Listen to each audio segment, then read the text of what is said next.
Something you might notice is the cost of orange juice could be going up. Some of Florida's agricultural industry, especially at citrus groves, taking that direct hit from Hurricane Ian. Economists warn the effects of the storm will be felt in grocery stores across the country over the coming weeks.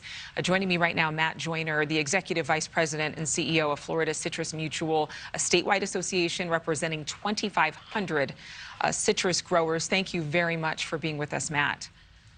Thank you for having me, Adrienne. You know, many of the growers undoubtedly dealing with the aftermath with floodwaters and the like. We know it's too soon to tell exactly what the impact is going to be, but do we have any preliminary reports coming out that show how devastating this would be to growers?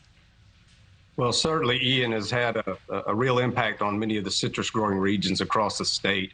We grow citrus in over 20 counties, but several of our larger growing regions were right in the path of the storm. We're getting early reports of extensive floodwaters. So while this was a wind event for sure, and we have quite a bit of fruit on the ground, we're hearing of spots where trees are pushed over, but this was also a significant water event, and trees can't stand in that water long without incurring significant damage. So it sort of runs the gamut between the winds blowing fruit down and what we're seeing in terms of flooding and the need for this water to really start to recede so that our growers can get out and begin to really assess the damage that we've sustained as an industry. Hurricane Irma, as we look back at years ago, wreaked havoc on citrus crops. And now looking at this year, it's already on track, of course, to be the lowest year. How will this, you think, affect those who are in the business and will have to get out and do something else because they certainly can't afford to recoup the losses? You know, it's early to say. Again, we're just in the beginnings of determining what the total impact of this storm is going to be. Certainly spots of significant damage, but Irma, as you mentioned, we are just coming out of the recovery phases of that storm from 5 years ago. When you have a tree crop, it takes a long time to start to rehabilitate and move through that. And so this was going to be a difficult punch for several growers that were really just coming through that very difficult time.